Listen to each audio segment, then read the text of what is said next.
Joining me is President Donald Trump's former national security advisor, John Bolton. He served during Trump's first term, but has since become one of the president's fiercest critics. Mr. Bolton, welcome. Thank you so much for joining us.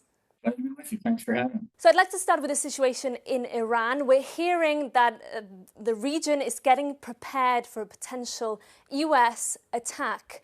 You've advised Mr. Trump in the past. Do you think he's now leaning towards military intervention? Is he preparing for war? Well, I think it's certainly the case he's looking at potential strikes against targets in Iran because of the protest. I've believed for a long time that regime change in Iran is an absolute prerequisite for any hope of lasting peace and security in the Middle East, and really to eliminate the threat of international terrorism and nuclear weapons that the regime in Tehran represents. I think the regime is weak. I think it's at its most vulnerable moment, perhaps even going back to 1979 when it took power. And so here, military action by the U.S. could have a decisive effect on the dynamic inside Iran. But you mentioned targeted military strikes. But if the end game here is to finally topple the Ayatollah's regime, is that enough? Well, I think the targets to look at, obviously taking out whatever air defenses remained for Iran and or new ones the Russians may have supplied. But then I would look at striking the headquarters of the Revolutionary Guard, military bases of the Guard, the besieging militia that has been instrumental in repressing the population, the Iranian Navy, the nuclear program, the ballistic missile program. And I think that would further debilitate the regime, and it would show to the opposition, we're not trying to harm Iran itself. It's the regime that's the target. It would give the opposition clear indication that the U.S. and the rest of the outside world are watching. So you think, Mr. Bolton, that we could be looking at the start of the end of the regime? Is that the end game for the U.S.? Well, I hope so. I mean, we've been close to this point before. There's been enormous discontent in Iran for a variety of reasons, ethnic clashes. The young people are unhappy. Women are unhappy since the murder of Mahsa Amini over 2 years ago. The economic situation is obviously extremely bad, but the outside world has basically sat back and done nothing now and permitted the regime to suppress the opposition. I think if we show that we are very much interested in what happens and favor the fall of the government, that could have a very positive effect inside the country. And you mentioned the outside world. Do you think Europe also needs to step in here? What can it do? Well, Europe hasn't done much of anything, unfortunately. I think they should be working with the United States. We should all be working more with the opposition to provide resources, communications, for example, to help them coordinate better inside Iran. I think the situation is different now for a couple of reasons. Number one, the protests after the murder of Mahsa Amini for neglecting to wear the hijab that the Ayatollahs prescribed was not just an issue about the dress code. The regime's basis of legitimacy is that it speaks the will of God. And when people say, well, we don't think wearing the hijab comes from God, it comes from the Ayatollahs, you're just not attacking that issue. You're attacking the very legitimacy of the Ayatollahs themselves. And that influence is still there. Plus, this time, the economic circumstances in Iran are really bad, worse than ever. And that's why the protests are so widespread countrywide at this point.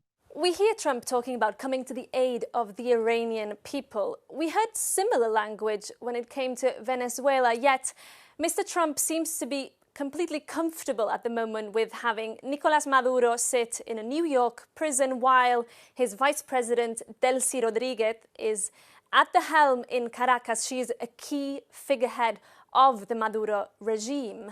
So when you look at Venezuela, do you think Trump is really interested in changing autocracies into democracies? Or is it really, at the end, all about oil and the strength of the dollar and so on? Well, it's not really clear what Trump is interested in. I think we're on the verge of squandering an opportunity in Venezuela. I'm glad Maduro has been captured, but the regime in power in Caracas is the Maduro regime without Maduro. And if we're not careful, that regime will entrench itself. And The people will still not be able to take control of the government. And it will also mean that there's not going to be any substantial external investment in Venezuela in the oil industry. So the poverty there will continue.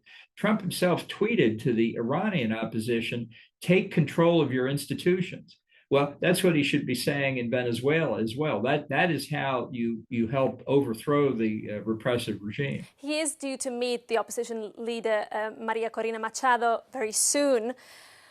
Do you think that could change anything, or is Trump really not interested in a proper democratic transition in Venezuela? Well, I think this is a good opportunity for Machado to say, look, if you don't have representative government in Venezuela, you're never going to have a rule of law society. You're going to be subject to the arbitrary will of the Maduro regime. And those circumstances mean foreign investors are not going to come in. They're not going to risk, especially in the oil sector, billions of dollars of investment that some dictator can just grab away from them.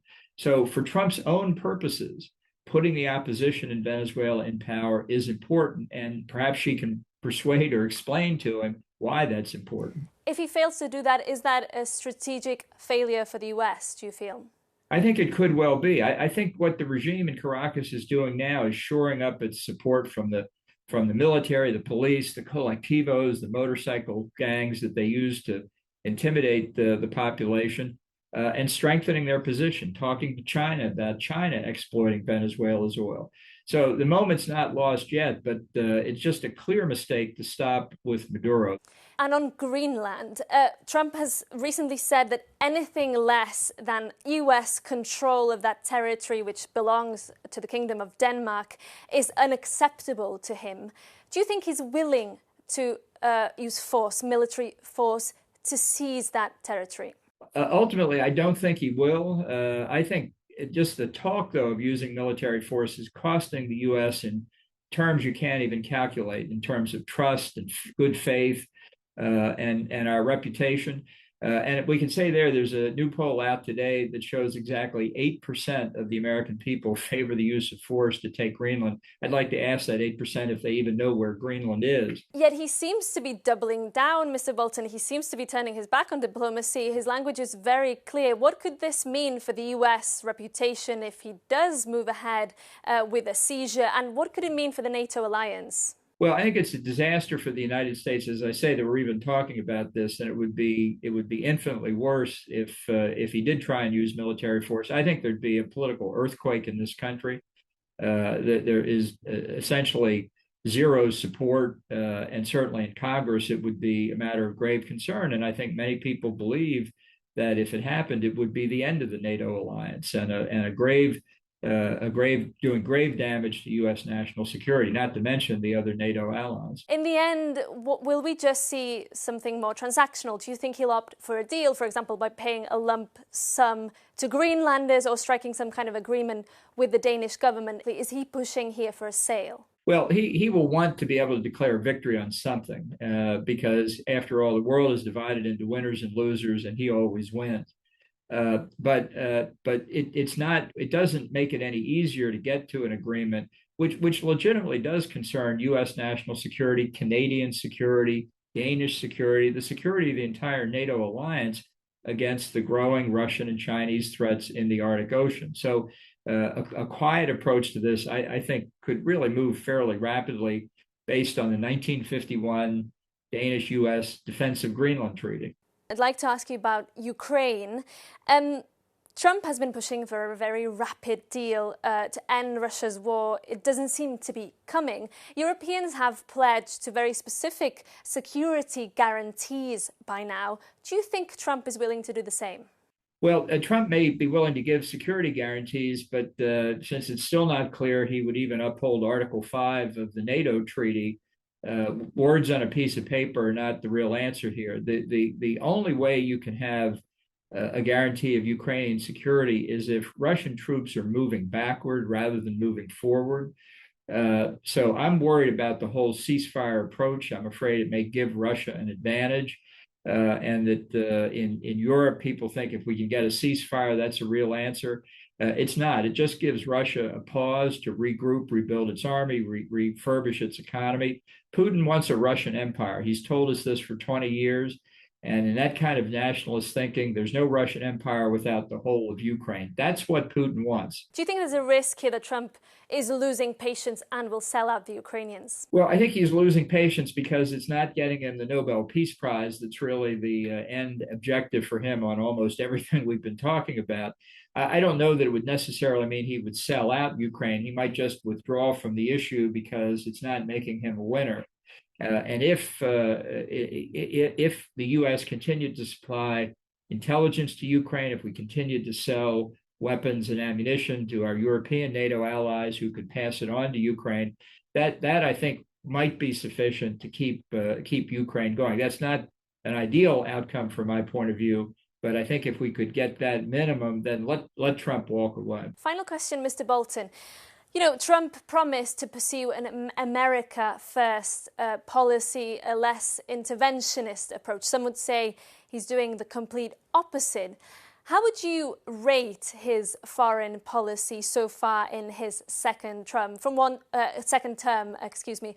to 10, how would you grade it? Well, around a 2 or 3, I think a lot's incomplete. One thing we haven't talked about is his tariff policy, trade issues, which I do think are important for national security. They've been a complete disaster and harmed the United States in many ways, not just economic, but in reputational and political terms as well.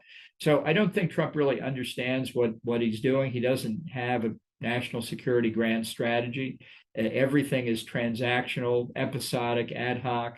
And that's why he can completely reverse what he said during the campaign and not even see that he's contradicting himself. I think he's causing himself political difficulties with his own base for what he's doing, but that's his problem. Mr. Bolton, thank you so much for your time. Well, thanks for having me.